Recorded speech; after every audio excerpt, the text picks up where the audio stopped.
Welcome to DIYSim.com, your source for your entire do-it-yourself simulator building experience. Whether your goal is to build a full-motion flight simulation cockpit with all 6 degrees of freedom, or find plans to build a full-motion racing simulation cockpit with anywhere from 1 degree of freedom all the way up to 6, DIY Sim has the products, plans, and resources to help you make it happen.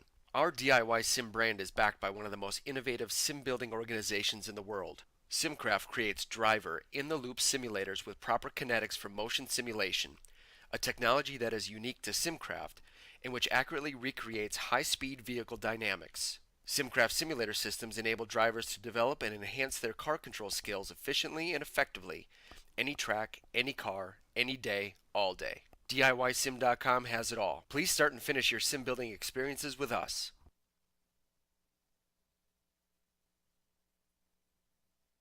Resources to help you make it happen. Our DIY Sim brand is backed by one of the most innovative sim.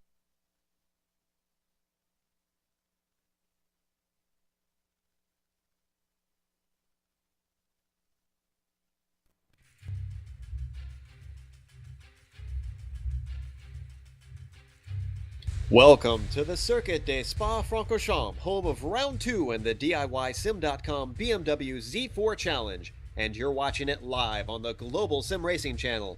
I'm your host, Joe Peak. With me in the booth today are Samuel Ryman and Bill Zahn. As always, our cameras are provided by the talented Doug Beard and directed by the diligent Kevin Brown. Well, guys, Spa is certainly no stranger to GT cars duking it out among its hallowed hills. But before these V8s echo across the valleys, let's check in with Sam to learn a little bit more about the circuit. Well, Spa-Francorchamps, definitely one of the oldest, most historic, most famous, and most popular road courses in the world. As a matter of fact, when people sign up for iRacing, it's probably one of the first road courses they purchase. It is 7 kilometers, 4.35 miles in length. What does that mean? That means it is very long. Probably not going to be a whole lot of laps in this timed race. A 45-minute time race. That's probably going to be about 19 laps with a pit stop in there as well. Talking about 19 turns, and 18 of them have names that are very familiar with most of the race car drivers. One turn, turn 9, that remains nameless but produces just as much action as even the most famous ones such as Blanchimont and Eau Rouge, Joe. And speaking of famous names, we do have a championship to worry about with some pretty fast names up at the top. Bill, how is it looking after one round? Well, it's early. This is a 9-race season, and there are no dropped races. So if you miss a race, your chances of the championship are really hindered. Wyatt Gooden is our points leader after one race. He won last week, so he's our leader right now. Leandro Schmidt is second. He's 4 points back. Kevin Vaughn is third. Now, I've been looking at the entry list, and I don't see Kevin's name on there, so I'm not sure if he's really a championship threat if he's not here today.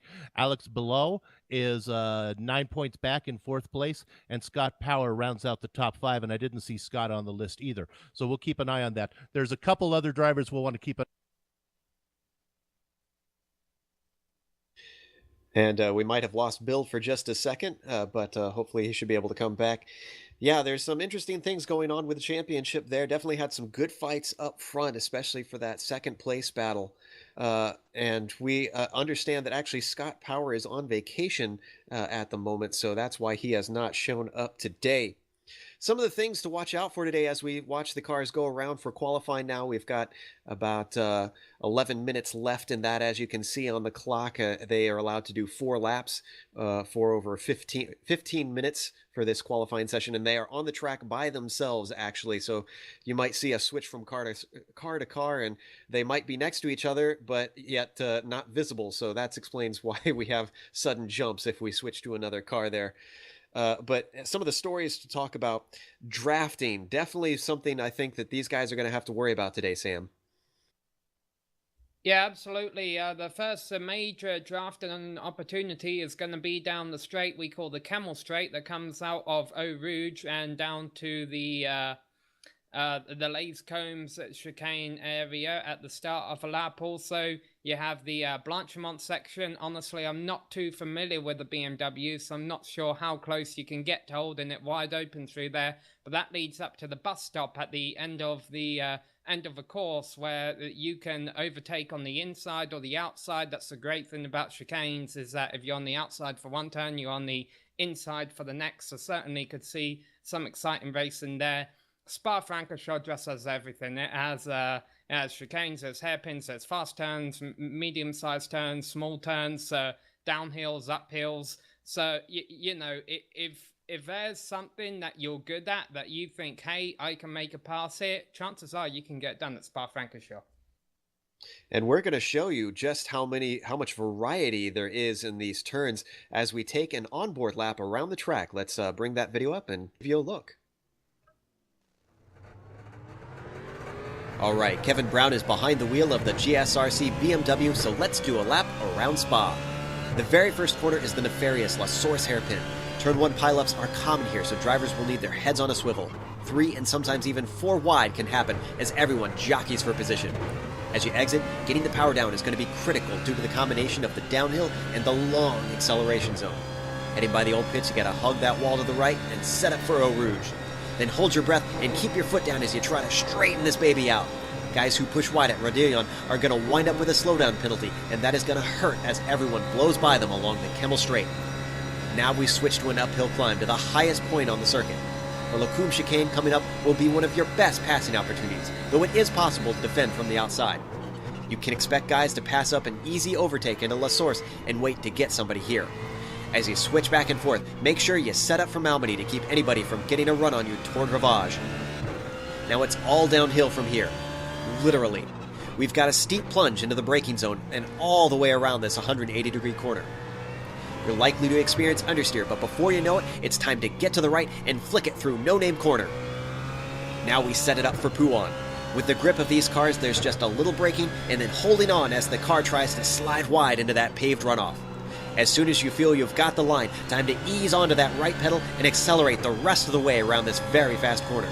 Careful how wide you drift on the exit though, with the slippery AstroTurf right beside the curb. Get back to the left, and now we've got Fagnes.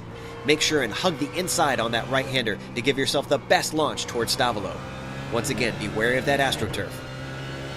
One more switchback, and it's a pretty straightforward 90-degree corner for this first part. But the real important thing is the next right-hander. We only have to lift a little, but wait too long, and you'll lose time hand over fist down the backstretch. You've got some mild little turns, but once again, there's no lifting all the way. Even as you come up to Blanchimont, the grip of this car lets you stay in it easily. Just carry as much of your momentum as you can, and then drift back to the left and spot your brake marker for the bus stop. This is probably your next best chance to get beside another car in the braking zone. I've seen passes made both inside and outside, so pick your poison and hold firm. There's even a possibility of pulling a switchback if you time it right. But as we pull back to the main straight, we've now finished a lap around Spa.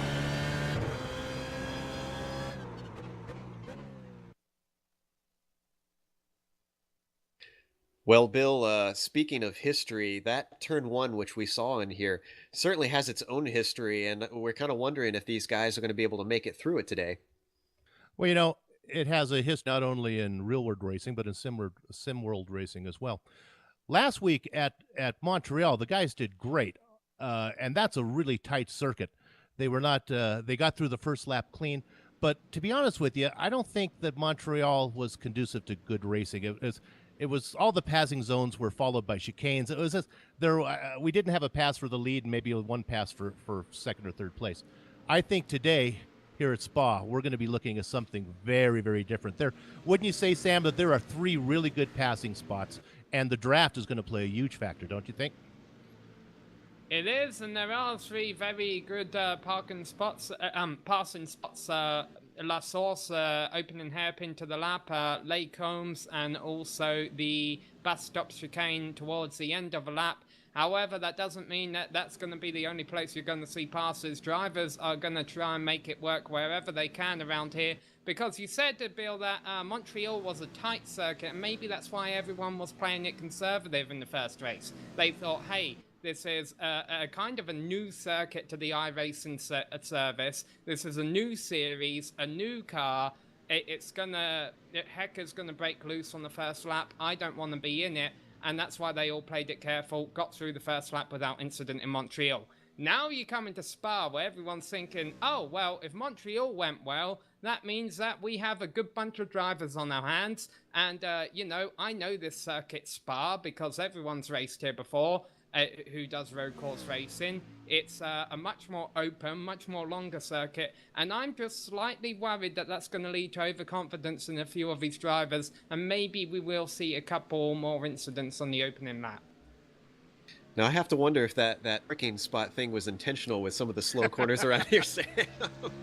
But as we watch, you can see actually that there are some names on the tops of the windscreens of these cars. We're looking at White Gooden right now, who actually, as we mentioned, won the last round, and he's looking pretty good here. But he's not on top in qualifying at the moment. In fact, he wasn't even on top in practice, Sam. No, he was not.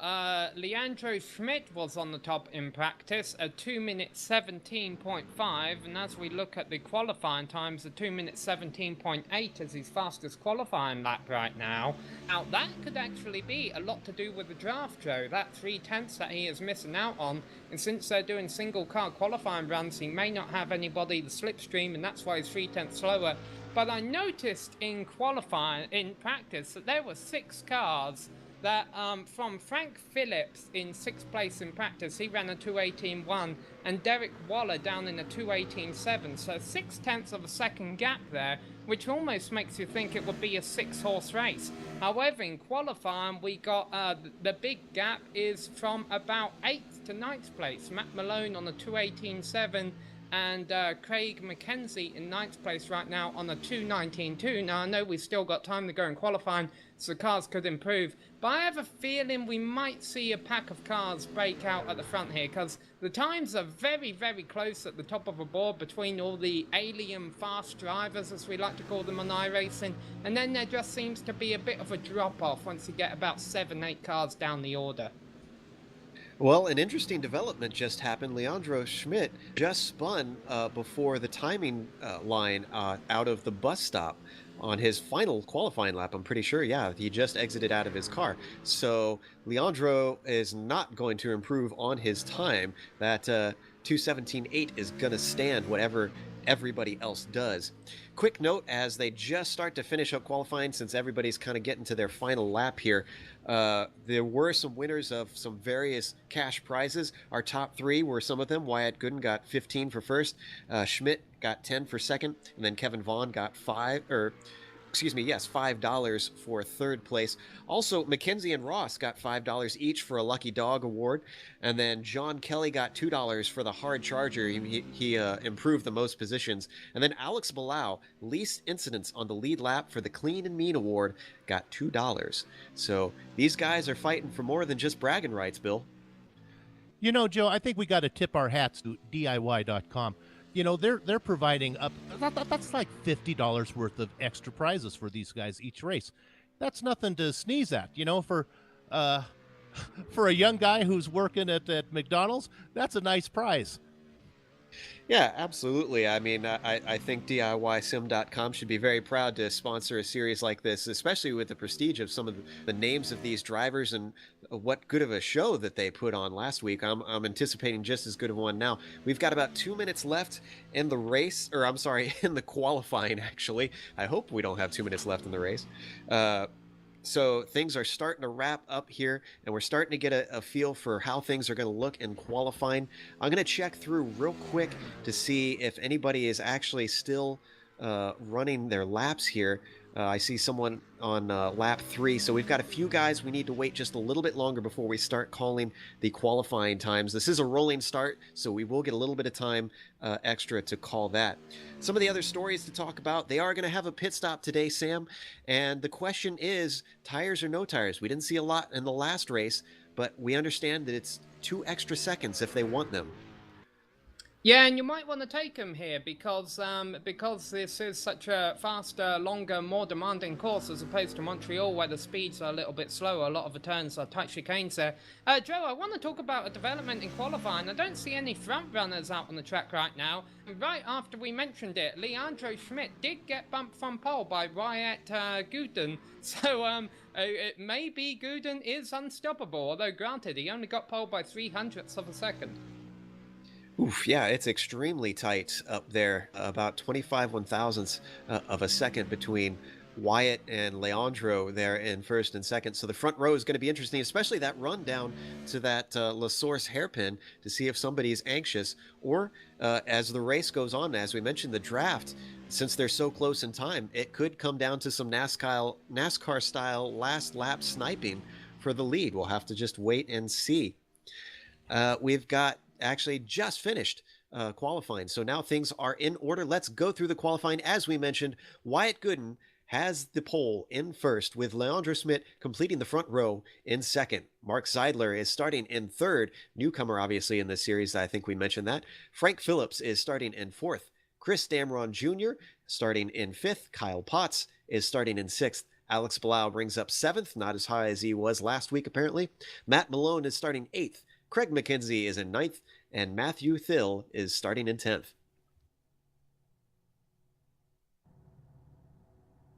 Starting in the 11th place is Derek Waller. Then we got Justin Allen starting in 12th place. George Vike, who we're familiar with from other series, starting 13th. Marcus Spry 14th, Joseph Anderson 15th and 16th, Donnie Leonard in 17th, and Brian Shanahan in 18th. Lance Snyder starts in 19th, and Mark Robertson starts in 20th, Bill. Clint Myers starts the final decade at 21. John Kelly is 22nd. Patrick Nguyen is 23rd, followed by Bruce Poole, John LaBeouf, Christopher Thompson, Sam Weinmiller, Hiro Kanea, Kevin Ross, Stephen, I'm going to get this one. Pachetti, believe. Pachetti. Sounds like I'd like some pachetti with some cheese, please. Johnny Haynes in 31st, and Trevor White rounds out the field in 32nd. Joe, let's go to you.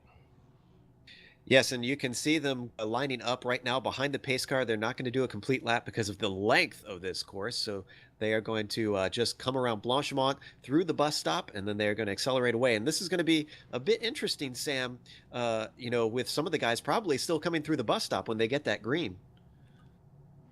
Yeah, and I can't help but notice our P32 star, the Trevor White, did not turn a lap in qualifying. Now, let me take that back. He did turn a lap in qualifying. He turned 4 laps. But the way iRacing works, if you put a wheel off course during one of your your qualifying lap, as we begin to see the cars rolling through the Blanchimont section here, your qualifying lap does not count. Very easy to do 4 laps with the wheel off course. Obviously, that's what happened to Trevor White. That's why he's going to be starting at the back. Now, why we need to keep an eye on that, Joe, is that there is an incident point limit, and I can't help but notice one of the front row starters there blinking a lot. Hopefully his connection holds out. And if you run off course more than 20 times or hit another car more than 5 times, you will be disqualified from the race. Exactly, and that's actually Wyatt Gooden, our pole sitter, who is flashing. That is the internet connection, that his connection is not doing so well. He might have to pull off because that's considered the courteous thing to do. We'll find out in just a moment as they are lining up and getting ready to take the green. There goes the green flag, and Gooden absolutely takes off like a shot. Schmidt is falling back. In fact, he's already been overtaken by Mark Seidler up towards the La Source hairpin. It looks like there's contact, and Seidler goes around, as well does Gooden, but they both keep it forward. A few cars back. Looks like everything is clean, though, and now they're heading towards Eau Rouge, Sam.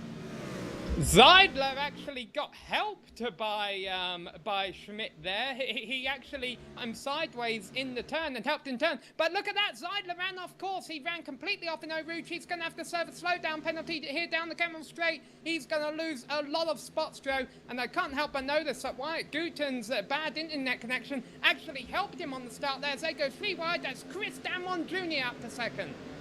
Yes, Chris definitely took advantage of that situation. Brilliant move, got both of them on the straight, and Seidler slipping back now into fourth as we've got Frank Phillips behind him, and then Kyle Potts as well following suit. So they're all falling into a line pretty clean so far, besides a few bump and runs. Yeah, and let me elaborate real quickly on what happened to Wyatt Gooten there. Because his car disappeared from the server when the green flag flew, the rest of the cars couldn't tell that he was on the gas and accelerated away. That's why he was able to pull out about 10 car lengths before anyone else got on the gas there, Bill. Yeah, and they were very clean through the back of the pack. You know what? They did it at Montreal, and they did it here again today. To give these guys a tip of the hat for that. And it looks like it's pretty much a train of cars all the way back to like Matthew Thrill, Alex Below, Justin's all the way back to Spry, McGovern. They're just lined up in a train all the way back about to the 20th position. Joe, I can't help but point the camera at Chris Damron Jr. right now, because I do not think Wyatt Gooten is going to finish this race at this point. His internet connection is too poor. Eventually, he's going to lose the connection, and we've got to give a shout out to Chris Damron Jr. in the number 060 car running second right now. He started fifth on the grid, must have gotten a great start. That could have been the race-winning move down the Camel Straight there. Yes, a great and very brave start, you have to say, as now they break for the bus stop, and it looks like a move is going on back there. Kyle Potts and Frank Phillips going side by side. Phillips comes out on top between them. Oh, and we've got a spinner. Who is that? That's Matthew Thill, who actually turned around, and now he's got to wait for this whole train of cars to go by. He needs to get his car turned around while he's in the infield there. He's going to lose more time trying to turn that car around once they're all gone. Yeah, now he goes, and like I say, Joe, he's going to fall down. Let's see, I'm not sure where. It's going to be about 30th place, I believe. I think he's dead last, yeah, and he actually went over those huge curves, which can have been good for the bottom of his car. Thill is going yet again. Meanwhile, Wyatt Gooden is still leading, and it looks like his connection has started to come back, knocking on wood here for poor Wyatt, because I don't see him blinking. All 32 cars through lap one cleanly. I was proven wrong. Credit to you, Bill, for saying that these guys were clean drivers. And I take car in the wall in the Camel Straight, and Lee McGovern has hit the wall. Let's see if we can get a replay of that and figure out what exactly happened to Lee McGovern. Looks like we got the replay up now. And we're trying to figure out where exactly it is. I'm looking myself, and it looks like he actually went wide on the Kimmel Straight off into the grass by himself in a very unusual area. He just maybe had a brain fade or something. Just a very strange place. You can see now on the replay as he bounces off the barriers, and I believe since he is out of his car, his race might be done unless he's just getting a tow. Unfortunate for him, Bill. Yeah, and Thrill fell in 31st position, right ahead of Hiro Kanea actually 30th position ahead of Hiro Kanea, and 31st is White, or 32nd is White, who is trailing the field. I'm going to take a look at our top 10 and write these guys down and keep an eye on them when pit strategy comes, so we can make sure nobody ducks in early and sneaks up on us by surprise with an early pit stop. Yeah, I've been keeping half an eye on Gooden and Damron and seeing if there's going to be any change in that gap, because I think Damron might be slightly running him down. The gap doesn't look as big as it did before, as now we watch these guys once again file through that bus stop, this time single file, as nobody's making any pass attempts. And I'm looking just behind them. We have a car off the track. That is Justin Allen at the bus stop, is trying to rejoin, and he actually makes just slight contact, door-to-door contact with who is that next to him. It looks like George Fike, actually, but they are both able to continue on, and Fike takes the spot, Bill. Yeah, George Fike had a hard time last week. He got punted twice by Nguyen, and poor guy's not having any luck. Let's hope things work out better for him the rest of the season. Yeah, it looks like that was just a bit of incidental contact, no harm, no foul, although these guys will have to be careful with these long straightaways, Sam, because I imagine any aero damage is really going to disadvantage them. And as Schmidt takes second, I will have to report that we had two retirements that lap. Stephen Pizzetti put it in the wall coming into the Blanchemont section. And it was very close. In fact, ooh, almost contact between those two cars as we watch them battle it out. Cameron's taking a peek down towards Ravage, but isn't able to make anything happen as he's not quite close enough as they circle around this 180-degree right-hander, very long, and Patience try and corner that one. So he is trying to get that spot back right away, trying to make a reverse move and see if he can get the momentum back his way. And while they do that, Wyatt Guten is able to run away from them a little bit. But I'm with you, Joe. I thought that Chris Damron Jr. was catching up there for a little bit with him. So maybe Leonardo Schmidt is just taking over right now, saying, hey, I think we're all faster than Wyatt, but I want to lead the train so that I take a lead when we catch him. So you know, it's certainly a race up there up front. Yeah, and I think between Schmidt and Damron, this is what they don't want, for them to be battling it out like that, especially if they go side by side through a corner, because that's going to lose them time on Gooden. So these guys have got to work together if they want to run him down, or else we're going to see a repeat of last week at Canada, where Gooden just essentially walked off with it. Yeah, meanwhile, a couple more updates at the back. Jairo Kanaya and John Kelly started from pit road. That's why I was I'm sorry, there was contact between Damron and Schmidt going into the bus stop. Damron basically rear-ended him, and now he's slowed down and is under threat by Zeidler as we watch the replay of that hit. And if we can come back to the screen, it looks like Damron went defensive, and now we've got a three-car battle as behind Zeidler is Frank Phillips coming down towards Eau Rouge, but it looks like Damron was able to defend. I thought that maybe Zeidler was going to be able to get the over-under. Not so, although he'll have the draft as they come down the back, or down the Kimmel Straight, completing Eau Rouge. Whoa, Zeidler was way off course. He might get a slowdown penalty for that. He might, but he's not serving it yet. But here comes that draft into play. What's Frank Phillips going to do? Is he going to be the aggressor, or is he going to be patient? Because Zeidler has the slipstream on there, and they going on Schmidt. He goes on the outside of Schmidt and makes it work. Amazing move from Damron. That just goes to show with that chicane there with Lecum that you can get around the outside on that first corner if you just hold on. Great stuff from Damron. I mean, I've already watched this guy in the ISRA League. And someone just got it wrong in Lakeholmes. Mark Robertson gets tipped in a battle with Clint Myers and goes around as off course. Should just be a two-car collision. They should get going again. And we're watching that replay right now, and it looks like, Robertson just kind of chopped off Clint Myers there coming into Lecum, excuse me. So I don't know, that's a bit half dozen one way, 12 the other. So we'll have to wait and see what the stewards say about later on in the race. Meanwhile, just some hard fighting going on up front for that second position between Schmidt, Damron, Zeidler, and Phillips. Yeah, but not a whole lot they can do about it through this section, except for set each other. And as I say that, Damron runs wide, and he's not going to have the momentum that Schmidt is. And here we are. We don't always talk about passing opportunities in Blanchimont, but Schmidt's going to try, because they're coming up to a little bit of a medium-sized left-hander here. Yeah, I was sure they couldn't go through it too wide, and Schmidt makes it work. And Damron is going to be way too far back to counter-attack in the bus stop, but behind him in the battle for fourth, it's a completely different story. Frank Phillips on the inside. Look at this. Kyle Potts, haven't talked about him at all today. He's running N6. He's going to be looking for fifth position from Zeidler, who gets a little bit of wheel spin next to them as they come around to complete lap 4, Joe. Yeah, and it looks like this is in a good position heading into La Source. He cleanly outbrakes him. Goes Schmidt. Schmidt, contact with Damron. Yeah, Damron spun him. And also, it took the worst of it because he kind of couldn't get away from Schmidt once he spun him. And we're looking at the replay as, it looks like just a tip around there and then boom. As I think poor Damron had nowhere to go in that. He's continued on. In fact, he's besides Kyle Potts right now, the one who benefited the most, Frank Phillips, who took them all and is now sitting in second place. And we've got a three-wide situation between Potts and Alex Balau, and Balau is off track. Balau got punted himself, I believe. Yes, by Potts himself. So a lot of action up front. I think the stewards are going to have some work to do after this race as we watch the replay of that event yet again, Sam.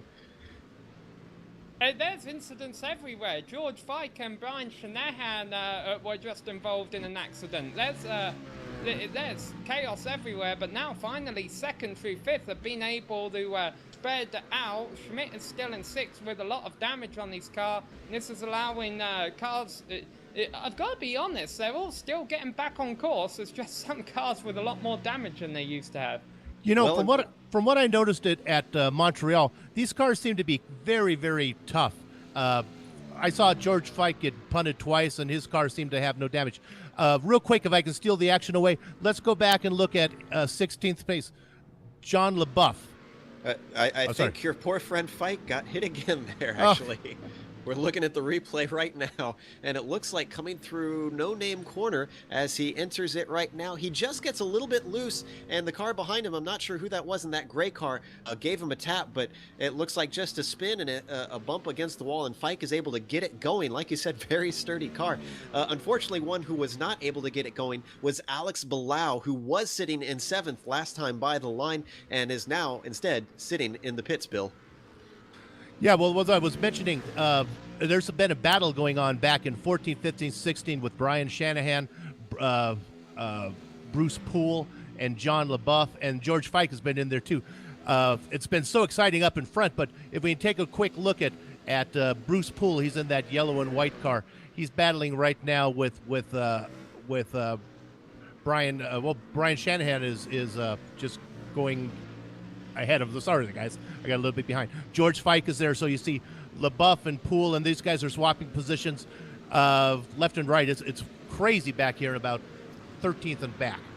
And we're watching Poole battle it out with John LaBeouf right now around the source. And John LaBeouf was able to take the position over Bruce Poole around that hairpin, and now heading down into Eau Rouge. So those guys having a nice little back and forth for 13th and 14th, it looks like. And just behind them, they've got Lance Snyder coming up and overtaking Bruce Poole down the Kimmel Straight very cleanly with a very nice exit out of Eau Rouge. Is he going to try and take a go at John LaBeouf? No, he's not quite close enough as they break for Lecumbe. So those guys are back into single file order as they head into Malmedy now. Meanwhile, let's hop back up to the front just to give ourselves a little bit of a rundown. Wyatt Gooden is still leading. Frank Phillips is now our second place runner after all that craziness. Kyle Potts is sitting in third quite handily. He's done a very good job after coming from 6th place. Meanwhile, behind him, Chris Damron seems to be back and forth, up and down. These guys are going to have to watch out, Sam, with what you mentioned earlier of the 20 incident limit. And Bill was asking for an exciting race this time. I think we're getting it. Yeah, now that they've sorted out up front, I was paying attention this lap to see what kind of pace they were running. And right now, Wyatt Gooden is pulling away from Frank Phillips. He has pulled about 3 to 4 tenths on him this lap. Meanwhile, Chris Damron Jr. was all over the back of Kyle Potts at the start of this lap, but it looked like he was trying too hard to make a move, or maybe he was getting a bit of aero push on the front wing because of the back of Kyle's car, and that's made him fall back a little bit. Mark Ziedler is still there in 5th place, and we know Chris Damron Jr. and Ziedler and Schmidt all have fast cars, depending on how much damage they have. Unfortunately for them in this series, there's no caution, so they're going to have to catch up with Wyatt Gooden. They've got to do it the old-fashioned way, and right now Wyatt Gooden has about a 7-second lead on the rest of the field. I was going to say, I pity the man that has to try and run down Gooden, because he is not looking touchable at this point after last race and this one as well. And I think it's maybe a bit of an advantage in this series with so many cars to get yourself out front, pull a Vettel, and just kind of get a bit of a gap while everybody else is struggling to try to get to that second position to run him down. He's just running clean, running his own race and focusing at this point, Bill. Yeah, and I think he may have benefited from that crazy battle that was going on behind him. Right now, he's almost 7 seconds ahead of the...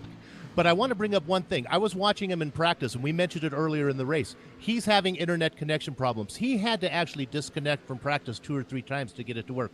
So, in racing, there's always that damage that can happen to your car that's no fault of the driver. And in sim racing, it's the same thing. So, while we don't wish anybody bad luck, it is a certain point to keep an eye on. Let's hope his connection holds up and that he can get to the checker flag. And And meanwhile, Potts, yes, go ahead, Sam. Potts is out. yeah, he crashed. He crashed. I'm watching it right now. It was exiting the Lake Combs area, going down into Rivage, where Fernando Alonso lost it in the Formula One race back in 2009. He just spun. He didn't hit anything. He just left the building. I almost wonder if that could have been a bigger story behind that. Maybe, I don't know, his dog jumped up on his lap and he realised, hey, I can't be a part of this race anymore. But he could have kept going. Bill, it could have been the IKEA delivery man once again. Yeah, we've seen it all, haven't we, doing broadcasts here. Hey, real quick, let's go back and look at a 13th position. There's a ferocious battle going on between the yellow car there of John LaBeouf and Lance Snyder in that kind of blue-colored car running in 14th place. Bruce Poole in the yellow and white car, and even Clint Meyer is in this one. These guys have been swapping positions. Real quick, I want to talk about the draft. You know, as a proud member of the backmarker community, when I think about a drafting track, I don't think about how long the straights are. I think about how much technical sections there are.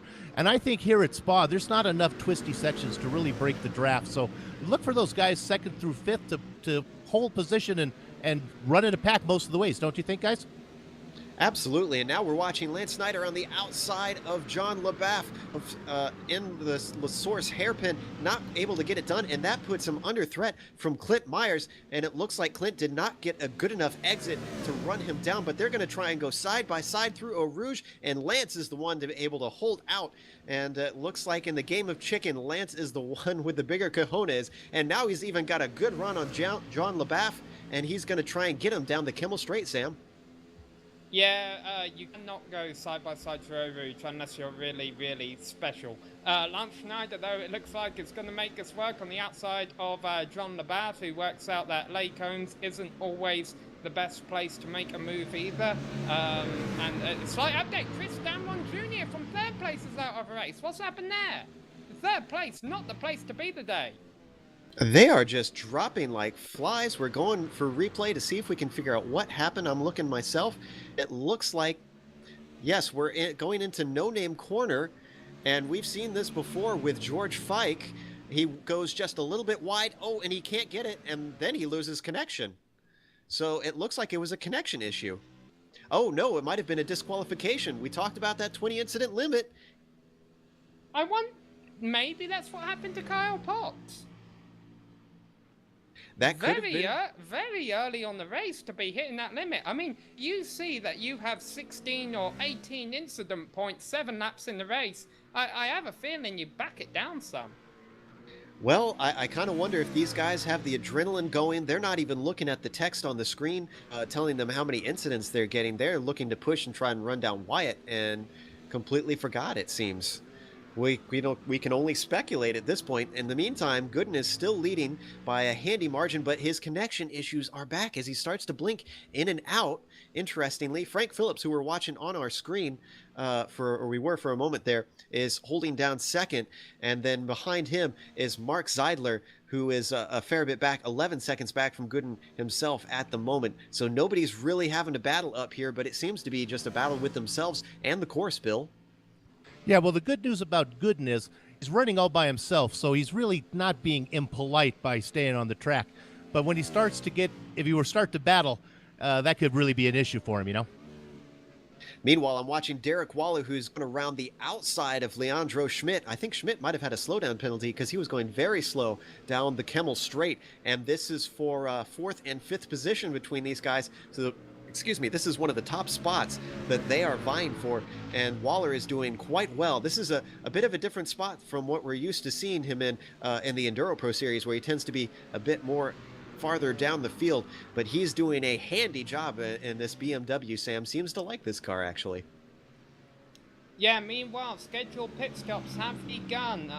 Marcus Spry came down pit road and he has re-emerged in 19th position, which is towards the back, but obviously everyone else has got a pit, and this is I wouldn't call it the longest pit road in the world, but it's also not the shortest. Meanwhile, Wyatt Guten's connection issues have came back to haunt him a little bit, so I'm going to be keeping half an eye on that. Probably a wise thing to do. We are 24 minutes into this race. I'm sorry, we have 24 minutes left in this race, actually. We are getting just about to the halfway point in about a minute or two. So these guys seem to favor splitting it in half. I'm kind of surprised that we didn't see some of these top guys who are battling so much just duck into the pits, get their stop out of the way, and maybe try to gain some time running by themselves. So far, I didn't really catch anybody maybe try and employ that tactic. Maybe we completely missed it. There was a lot of action going on track. But now that pit stops are starting to take place, we'll have to keep half an eye on things. Leandro Schmidt is still battling it out with Derek Waller, and he has not been able to make an impression as they head towards La Source. And Derek Waller started 19th, so that's why you may have not heard his name very early on, but he's certainly proven he has pace right here. He just ran a 2 minutes 18.9, which is not shabby at all. The leader, Wyatt Gooten, just ran a 2 minutes 18.0, has 7.2 seconds, over Frank Phillips. And yeah, so Derek Waller certainly proving himself up in this top 5. Yeah, the pit window only just opened a couple of laps ago, Joe. I have a feeling that but by the time all the chaos was over, which was taking place at about lap 6, lap 7, the pit window hadn't quite opened yet, and that's why you didn't see a lot of drivers taking advantage early on. And that's a fair point. We've got a battle for 13th that we are watching on screen right now, and this is Kevin Ross, who's being hunted down by Matthew Thill, who is looking on the outside.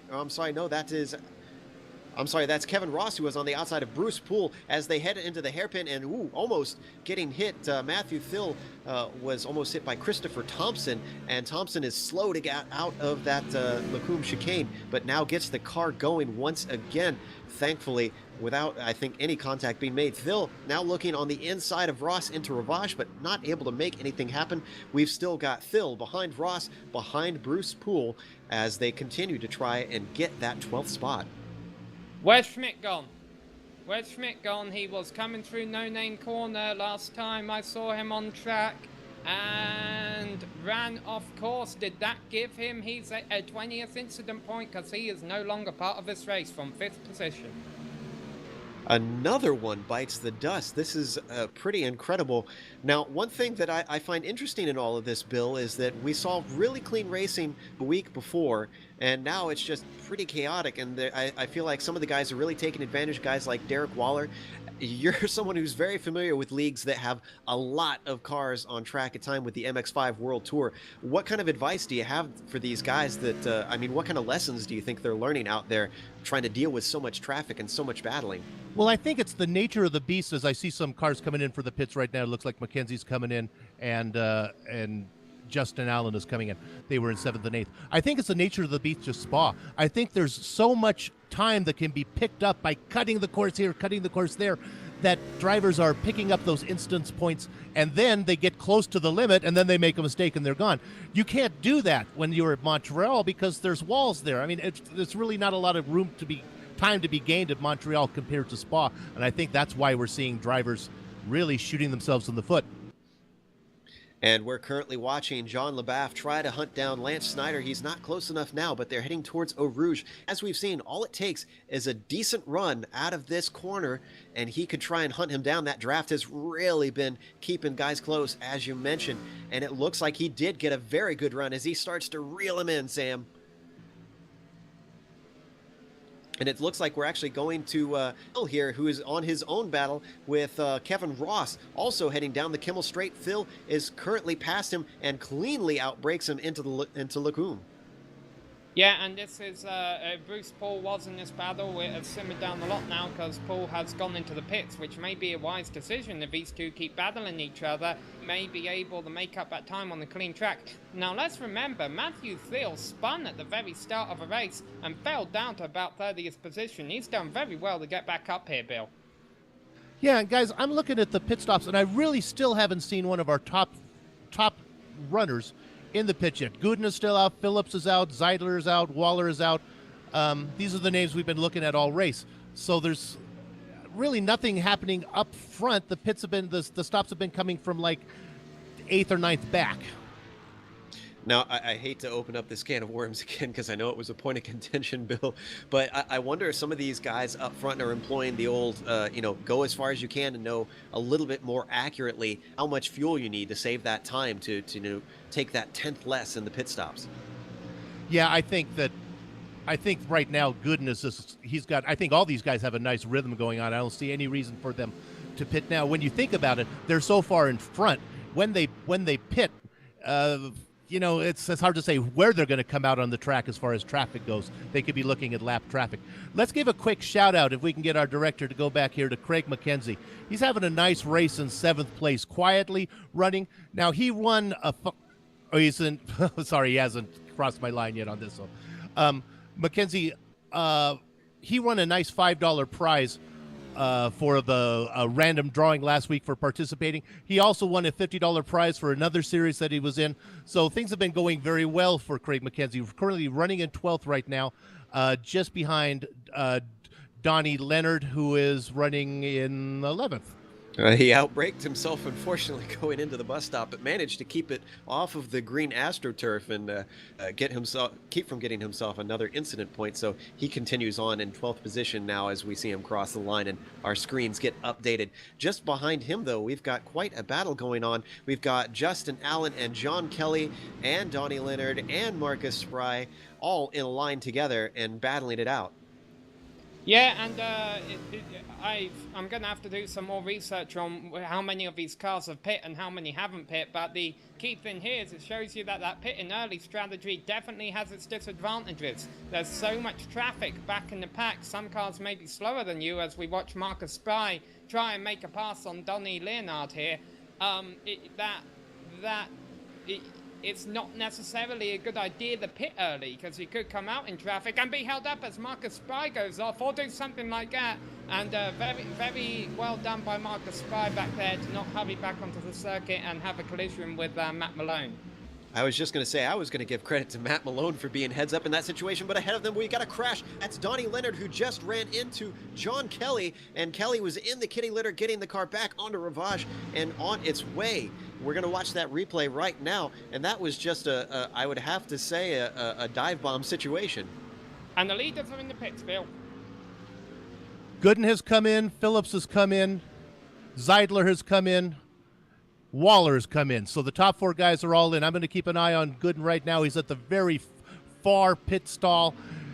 Phillips is just pulling into his pit stall right now. They're both saying, I don't see tires going on for Gooden, and I don't see tires going on for Phillips. They're both waiting. I'm imagining that Gooden is going to get out first. We'll keep an eye on it. Well, the only car out on track at the moment, and that's going to change, is Lance Snyder, who is also coming in from 5th place. Behind him, Brian Shanahan is the next one I see on our timing screens, but he's a long ways back, so that might not be accurate. Meanwhile, Gooden is back out, actually, into the lead. I don't think he even lost the lead in all of this. Yeah, I'm going to say, Joe, he got very close. I don't think he went over it, but he got very close to going over that solid white lane on pit exit. If he has an unsafe pit exit penalty, that could be detrimental to his race. However, I think he was good. I think he was good by just a couple of inches. Well, what happened there was Johnny Haynes was a lap down. He came in to make his pit stop at the same time, just got out a fraction ahead of him. So our leader was really dealing with a lapped car that he made short order of after he got out on the track. But yeah, it was real close as they were exiting the pits.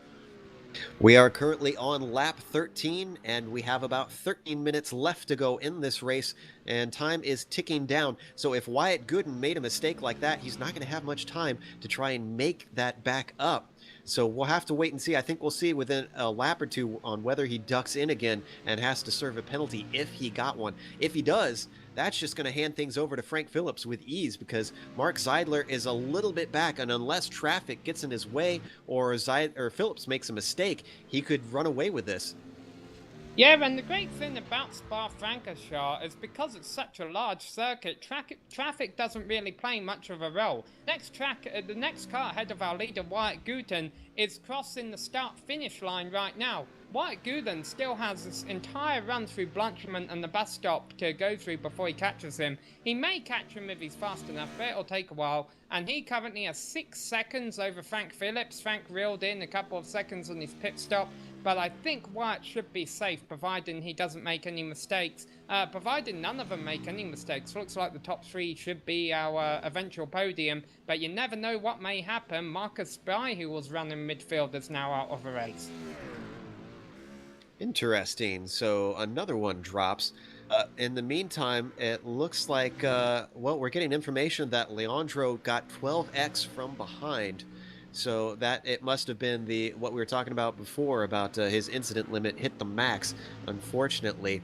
So as we watch, you mentioned the traffic around here. Frank Phillips, Zeidler, Waller, all those guys actually were running into traffic. Wyatt hit just the end of it with that car that he tangled with a little bit on pit exit. So he kind of lucked out that he just got ahead of everybody else that was going to hold him up. Meanwhile, all his rivals had to deal with getting by some slower cars. I can't question the organization of a series, because it's a lot of work, and I've never hosted one myself before, and you know, these guys have done a marvelous job with great venues, great drivers, great circuits, but at the same time, I'm almost beginning to question how well publicized this 20 incident limit thing is, because I am just amazed that these drivers aren't being a little bit more careful about that. We only have 21 cars left on the lead lap, left in the race now, I believe. Christopher Thompson, what's happened to him? Oh, he's still on track. He must have just had a pit stop. Yeah, he's just in the pit right now. Well, right now, as we watch our second place driver, Frank Phillips, work his way around the course, let's see if we can find ourselves a battle. I know we were watching one just a moment ago, but I didn't quite catch the name of the drivers that we were on. It looks like it was John Kelly and Lance Snyder, actually, as those two are battling it out for 12th and 11th, and looks like Lance actually blinked out for just a moment, but he's back now. So just a bit of a scary moment, I'm sure, in his car, as he probably saw everybody disappear for just a second. Let's hop on board with John Kelly, actually, and watch this battle from inside that car, Sam. You know, they are so spread out. It's really tough to find a good battle here. After 35 minutes, the cars have spread out pretty nicely. Well, comfortably at least. Comfortable is a subjective word, I think, in these cars around this track, because I'm sure, as we like to say, there's a high pucker factor around here in some cases.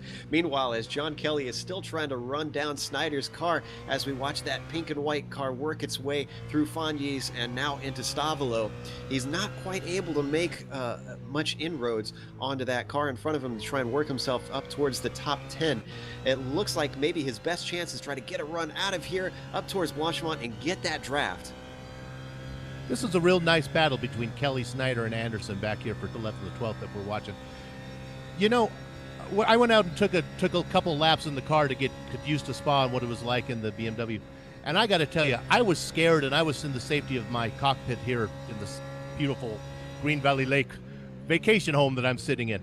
I can't imagine doing this in real life. Some of these corners, Joe, are not what makes them so scary is they're so fast, and they're just, in this car, just not quite flat out. It's just a little bit of lift, you know? And we didn't see it on screen, but Anderson nearly got into the back of Kelly, but was able to keep it out and almost hit it once again through La Source. I'm wondering if we could hop out of Kelly's car here and watch this battle, which is now a three-way. Let's ride on them through Eau Rouge. Let's just watch this masterpiece of circuit design right here. Hit the left apex, hit the right apex, go up the hill, over the crest of a blind, I forget that part of the turn's name, and it all roll at about 140 mile an hour in this car. Absolutely, and I believe that is Radillon that is at the top of it, and now we're hopping off, and you can see Anderson trying to look on the inside and clearly outbrakes him, but is he going to make the corner? Yes, he does, and with ease. Very nice maneuver from Anderson to take over the spot from John Kelly.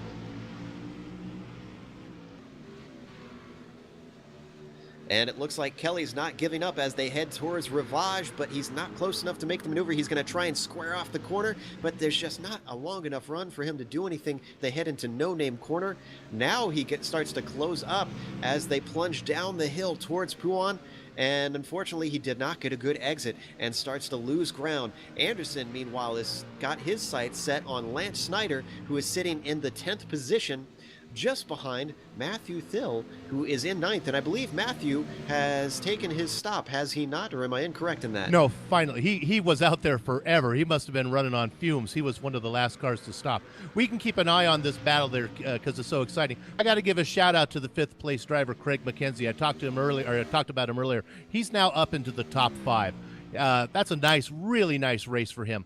6th place is also Matt Malone. We haven't given him much props today as he goes off the track as I'm talking about him right now. He's running in 6th place. That's a good finish for those guys. I'm just really worried, Joe, watching this battle. Every corner that they push the car to the limit, it seems one of them goes off and gains an incident point. Very close for Joseph Anderson there. And he dives down the inside of Lance Snyder and makes the turn. Is he going to make the position? Yes.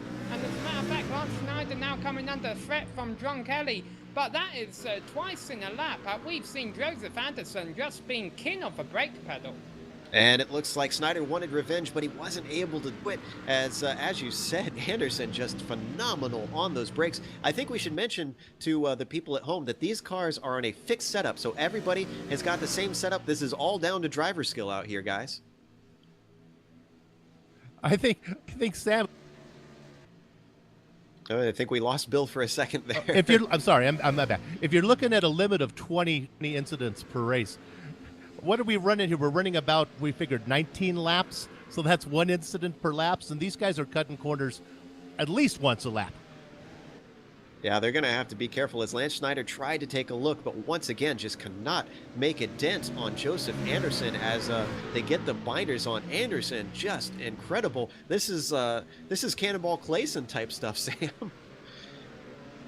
Yeah, no, it's really exciting, and they've got 7 minutes to go, so about 4 laps to go. Meanwhile, as you see, one of the cars, John Kelly, at the back put a couple wheels off. That may acquire another incident point. Nothing's changed up front. Wyatt Gooten has 6 seconds over Frank Phillips, who has 2 seconds over Mark Zeidler, and the podium of 20 seconds over 4th place car, Derek Waller. They have just ran away with it today. Absolutely. Then, meanwhile, in 5th, we might as well just run down the order here because it's been a while and it's certainly shaken up. Craig McKenzie sitting in 5th. Matt Malone is in 6th. Justin Allen is in 7th. Brian Shanahan is in 8th. Matthew Thill is in 9th.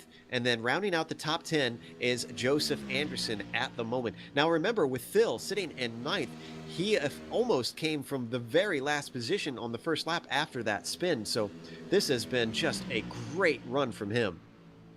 They give a hard charger award, but unfortunately it only counts from where you started on the grid. You don't get to go back to the back of the field and then work your way through.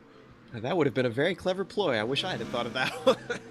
So I think another car bit the Dastro. I think Clint Myers coming out of Redallion. I'm watching the replay here. He just pulls off and hits the wall. We've actually still got that battle going on between Anderson and Snyder. He tried to get a better exit coming out of the bus stop, but he wasn't able to do it. Anderson goes defensive into La Source. That might not be the best move because now he overshoots the apex and then he gets squirrely on the gas, and now he's lost position as Lance Snyder cleanly accelerates by, and it looks like he's going to try and come back at him at Eau Rouge, but that's not going to work. He's going to have to back out of it. Now they slot one by one, and they are 1, 2, 3 with almost a car length between each of them, and Snyder just did not get a good run, so it's going to be game on once again as Anderson tries to come around the outside down the Kimmel Straight. 100 go ahead. 150 miles an hour, foot flat to the pedal, 155 miles an hour. Anderson, 1 car length in front, down to 75 miles an hour as they make it through Lake Holmes, and he's got the position. I think you might be just a little bit behind on the replay there, Sam, but yes, Snyder was not able to do it once again, and now it looks like into Ravage. John Kelly wants a piece of it, but isn't able to make the pass as Snyder holds him off. And we're kind of wondering, I think there was a point made by our director that Joseph Anderson might have taken tires, and this could be the difference between these guys as far as him able to brake so late. Yeah, John Kelly's back in the 3rd in the train here.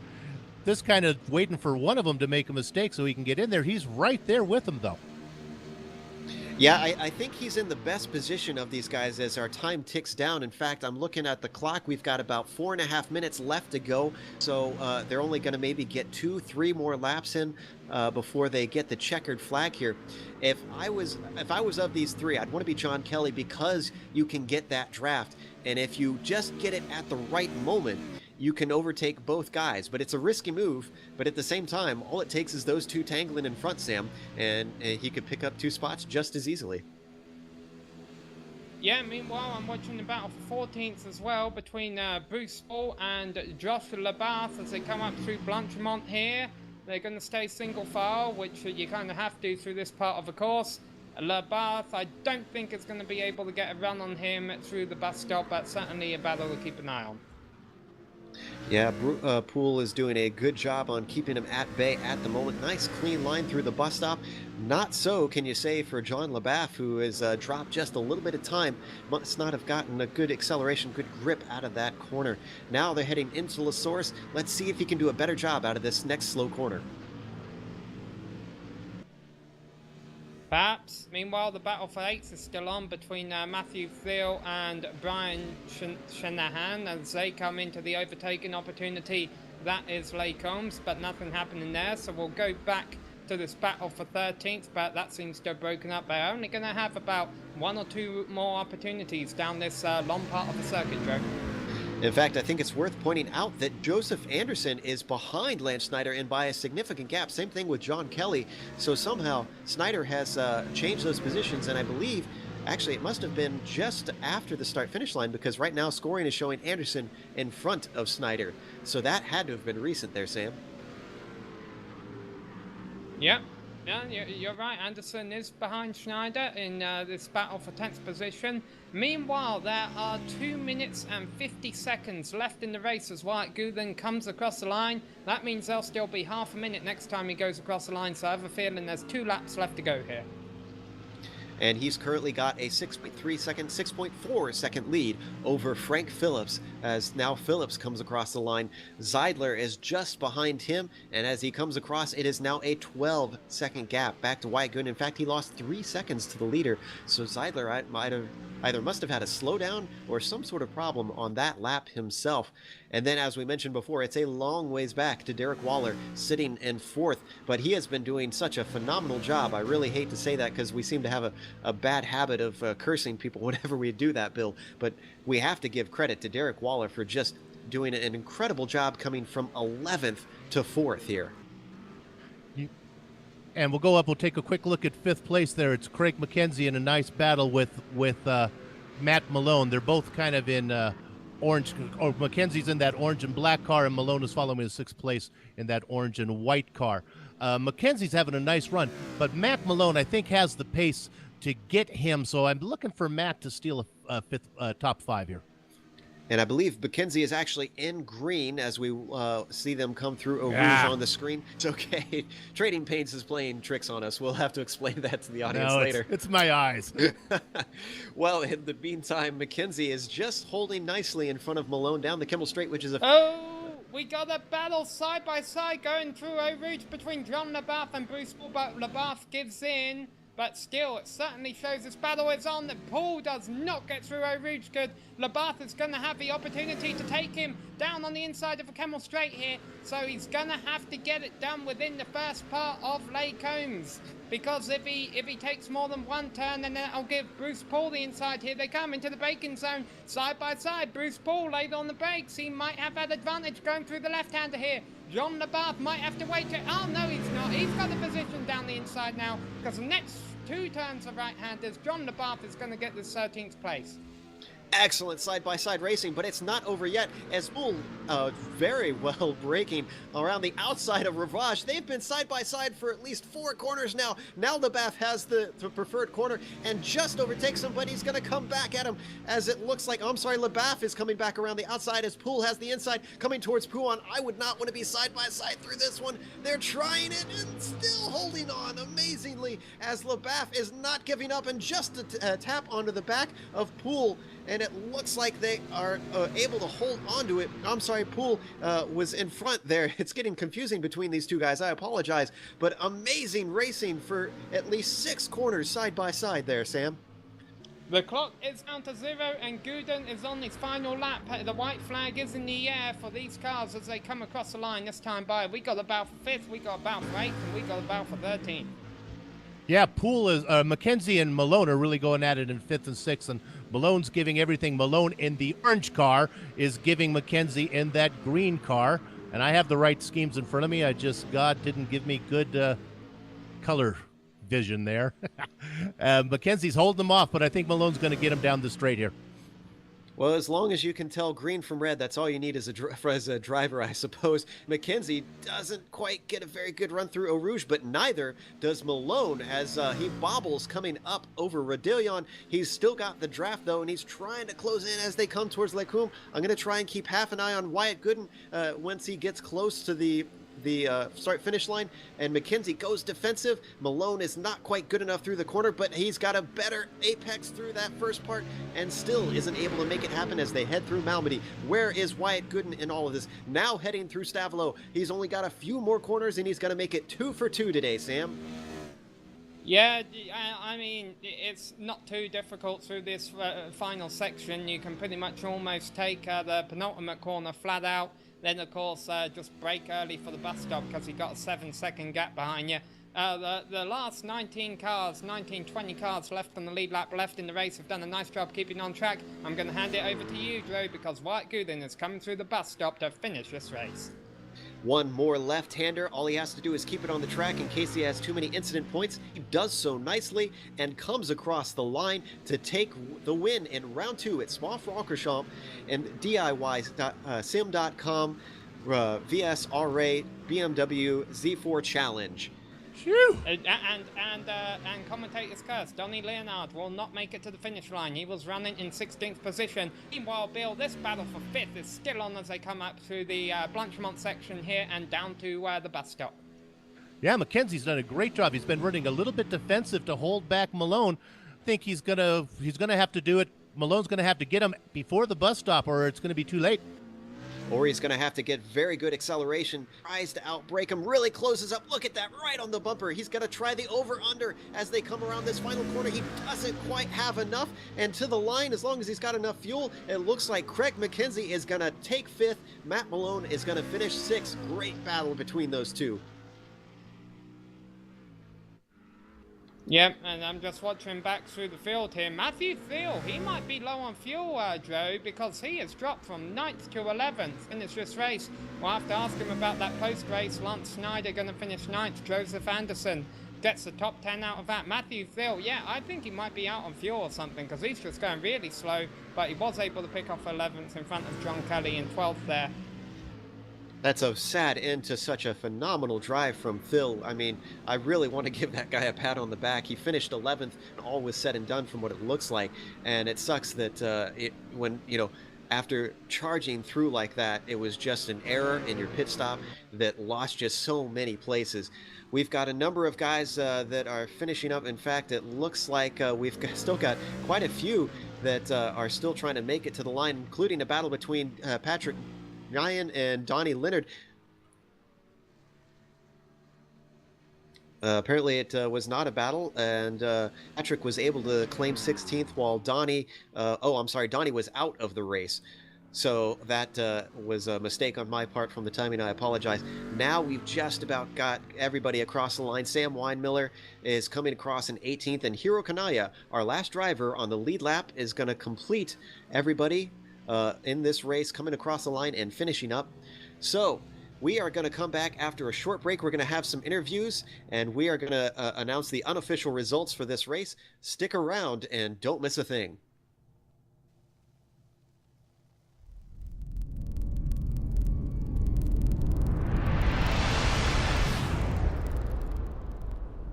Welcome to DIYsim.com, your source for your entire do-it-yourself simulator building experience. Whether your goal is to build a full-motion flight simulation cockpit with all 6 degrees of freedom, or find plans to build a full-motion racing simulation cockpit with anywhere from 1 degree of freedom all the way up to 6, DIY Sim has the products, plans, and resources to help you make it happen. Our DIY Sim brand is backed by one of the most innovative sim-building organizations in the world. Simcraft creates driver, in-the-loop simulators with proper kinetics for motion simulation, a technology that is unique to Simcraft, and which accurately recreates high-speed vehicle dynamics. Simcraft simulator systems enable drivers to develop and enhance their car control skills efficiently and effectively, any track, any car, any day, all day. DIYSim.com has it all. Please start and finish your sim building experiences with us.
Welcome back to Spa-Francorchamps, where we just watched round two of the DIYSim.com BMW Z4 Challenge.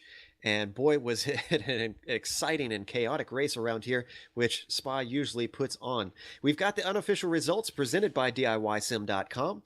And up at the top, we've got Wyatt Gooden, 2 for 2, winning once again here in round two. Frank Phillips came home second, and Mark Seidler rounded out the podium. Derek Waller came in 4th, Craig McKenzie finished 5th, Matt Malone was 6th, Justin Allen was 7th, Brian Shanahan was 8th, Lance Snyder finished 9th, and Joseph Anderson finished 10th, Sam. Matthew Thiel finished 11th. John Kelly moved up to 12th from 22nd on the grid. Bruce Paul won up that from 24th on the grid. He finished 13th. John Labarthe got 14th. Kevin Ross got 15th from 29th on the grid. Patrick Nguyen got 16th. Sam Weinmiller got 17th. Jairo Canaya got 18th. Donnie Leonard got 19th. He was the first car one lap down. Christopher Thompson rounded out the top 20, Bill. Trevor White, a lap down in 21st. Johnny Haynes, 22nd. George Fike, 23rd. Clint Meyer, 24th. And the 25th spot was Mark Robinson. Now, he was 7 laps down. Myers was 5 laps down. Well back, now we're looking at 10 or 11 laps down. Marcus Spry in 26th. Leonardo Schmidt. Now, that's one of our favorites. He finished 27th. We're going to hear some common names down here. Chris Damron in 28th.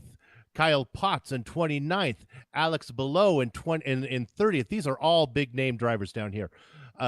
Lee McGovern in 31st, and wrapping up the field is, I'm going to get it, Stephen Paschetti. Back to you, Joe. Very nicely done, Bill. Well, we have some interviews to do, and unfortunately, Wyatt Gooden and Frank Phillips have elected not to come chat. If you finish on the podium, please don't be afraid to come and talk to us. We don't bite too much, I promise. But we do have our 3rd place finisher, and that is Mark Seidler. Mark, it looked like a very crazy first few laps for you guys out up front up there. What were your thoughts and all of that going on? Were you just trying to stay out of it or trying to make up positions? And how do you feel about 3rd place? I was just trying to stay out of the mess that eventually happened, and I kind of succeeded, not before I got some contact with Leonardo, I think.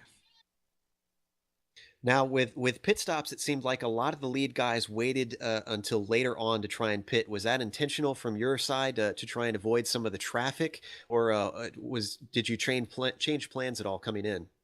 Yeah, I had some damage, so I was doing all I could just to run. It's like a 2:18.5, I think. It was an all right lap time, but not fast by any means. So I was, I just didn't want to get back into the traffic, so I ran as long as I could, figuring that I wouldn't end up back there having to race with someone that was going to blow my doors off down the straightaway. Well, very well done. And again, congratulations on taking yourself a podium. I believe that would give you a prize just like the guys last week got. So well done there. And thanks for coming and talking to us. All right, thanks, guys. Have a good one. We also have Matt Malone here to talk to us, and I believe Bill is going to ask him a few questions. Matt, the usual question is, how does your race go? I'm going to skip that one. I want to get to some specifics here. Tell me about the incident limit. Was that a problem for you? Were you close to it, or was not an issue when you were battling with McKenzie there at the end? Early on, I was a little worried about it because they started racking up soon, because Spa is just an incident. You can just get a bunch of them there. But near the end of the race, I wasn't too worried. I picked up a couple ones that was kind of dumb, but yeah, I was just focusing on just trying to catch him, man. And good job on Craig McKenzie. Holy cow, what a race. Yeah, we watched that battle at the end. I thought you were going to get him. You chased him, I would say, for probably 3 or 4 laps. Did you think you were going to get him? Well, I saw the gap creasing slowly, and I was just running some really good lap times, because I had major issues early on with that slowdown. Then I had that black flag, so I just pitted early, and it was pretty much just like a glorified time trial for me. I was just kind of riding out all by myself, and then I see a bunch of people pitting. But yeah, later on, I knew I was catching him. If I knew I could just get a little bit of draft heading, after Eau Rouge and stuff, I might be able to get up to him. But it just didn't happen quick enough. Yeah, just to help us for broadcasting in the future, what was the tire situation? Was one set the whole way for you? Yeah, one set the whole way, yep. Okay, thanks, Matt. Are you good? You good to go next week? Good to go next week. This is a great league. I just want to thank Scott Powers and all those guys for putting this on. It's just a great time. This is my 3rd season with them, so yeah, I can't wait till next week. All right, we'll look forward to seeing you there. Joe? We also have Matthew Thill, who is actually one of the guys who helps organize this league, and Sam is going to talk to him. Matthew Thiel, before we talk to you about your race, I want to talk to you about the race in general. We were discussing pre-races incident cap of 20 incident points. You get 1 incident point for running off course, 2 incident points for minor contact, 4 incident points for hitting another car. Now, 7 cars were disqualified due to the incident limit. How publicized was that information? We were very surprised to see cars going out as early as lap 8 by abusing that incident point limit. All the guys in the league are very aware of the incident rule. This is for, let's say, about 70% of the guys that are in the league itself. This is their second year. It's definitely publicly announced, and it's been in play for about 2 years. So it's definitely been communicated to the entire field. Yeah, very surprising. I guess Spa-Francorchamps just leads itself to incidents. Even White Guten, who won the race pretty cleanly, ended up scoring 4. Now we'll talk about your race, which kind of took a downhill turn towards the end, but then you seem to gain a lot of that back. How were you able to do that? Well, the spin on lap 2, I clipped the bumper going into the chicane, and it spun me around. Had to wait for the entire field to get past me, so I'd have some clean track in order to do so. And a little bit was on pit strategy, a little bit was just charging with clean air. I ended up taking only 7.9 gallons worth of fuel on a little bit of a gamble, and actually had to slow it down in the last lap in order to make it to the finish line. But I would say all in all, coming from 30th, I believe I was at the time, all the way to what should have been a 9th place finish, finished 11th. It's almost like a win for me. So it was a fun charge up the grid. Yeah, we saw you struggling on that final lap there and losing a couple of positions. You were saying it's unfortunate that the hard charge award is given from grid position and not necessarily where you're sitting at the end of lap 2. That's right. That would have been mine for sure. But it was a great race. They have to look at that incident rule and decide and make an executive decision on that, considering so many people fell victim to the disqualification. Oh, we were discussing that during the break. It's not a necessity. Kind of made it interesting, but we'll see. You're the league organizer. We'll let you take care of that. Well, thanks for coming to talk to us, Matt, and we're looking forward to the next race. We've had 2 great races so far this year. All right, thanks, guys. And finally, today we have Justin Allen, who we didn't see a whole lot of on our screens today. But Justin, you managed a 7th place finish with all this chaos. I think that's worth patting yourself on the back for. How do you feel about that? Pretty good. It was quite nerve-wracking. There's a lot of traffic that I had to, dodge through. There was a wreck right in front of me coming onto the front straightaway at one point, and I dodged right between the cars. So I was really nervous throughout a lot of the race. I'm still shaking a little bit, but I'm happy with my finish. Yeah, probably need to get that adrenaline down just a little bit. For 12th to 7th is very well done. We were talking a lot about the incident limit. Do you have any trouble with keeping that within the the white lines as you ran your race, or were you at all worried about going over the 20 cap? Oh yeah, I was worried, especially in the practice before the race. The car felt different than I had practiced earlier in the day. This morning, and I had gotten some pretty good times, and they were clean and stuff. And then in practice, the car just felt completely different, and I was worried about staying in the lines and all that.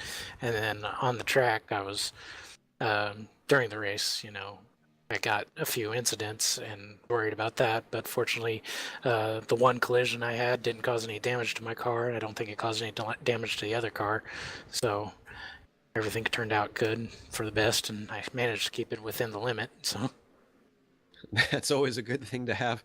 And top 10 is those add up in series like this. So well done on that. Are we going to see you at Mid Ohio next week? Oh yeah, I'm going to make it for just about every race in this series, I hope. All right, looking forward to that. Thanks for talking to us. Thank you. Guys, I have to say, my first chance getting to commentate on this series so far, and I'm enjoying it because that was a good one. Before we wrap up, we want to thank a few people, especially DIYsim.com, who sponsored this series and do a lot to make it happen, obviously putting on a great show for them. Thanks to Scott Power and Matt Thill, who are the organizers for this league. Also, thank you to the software and hardware that we use to make our broadcast possible, iRacing.com, XSplit, Twitch TV, Audio Technica, and AverMedia. Thanks to the team today, Sam and Kevin, as well as Bill. If you'd like to find out more about GSRC, you can find it at www.globalsimracingchannel.com, along with archived races and race highlights. We're also on Twitter at GSR Channel and Facebook at /Global Sim Racing Channel. Thanks go out to Doug Beard, who creates all of the camera sets for the Global Sim Racing Channel. A special thank you to Eric Ekholm, whose music is not only found on here on GSRC, but in TV commercials, movie trailers, iTunes, and Spotify. If you like our music, tell Eric where you heard it at ericekholm.com. Additional thanks to Casey Lalonde, who also provides us with the music for our broadcasts. You can find more of his music at caseylalonde.bandcamp.com. Our next race, as we mentioned, is Mid-Ohio. That'll be Sunday, May 18th at 9 p.m. Eastern, a week from now. Don't miss it, round 3. Also, ASRS takes place on Wednesday, May 14th, 9 p.m. Eastern. That'll be at Charlotte. Good racing there. Then we've got the CESCS at Lime Rock Park a week from now, Saturday, May 17th at 10:30 p.m. UTC. Also, the Piston Cup is at Homestead on Sunday, May 18th at 6:45 p.m. UTC. Also, the Enduro Pro Series goes to Sonoma on Saturday, May 24th at 8:45 a.m. Pacific. Then the Northwest Majors has their Indy 500. It is the month of May, so we have to expect an Indy 500 somewhere in there. That'll be May 25th, of course, on 6 p.m. Pacific.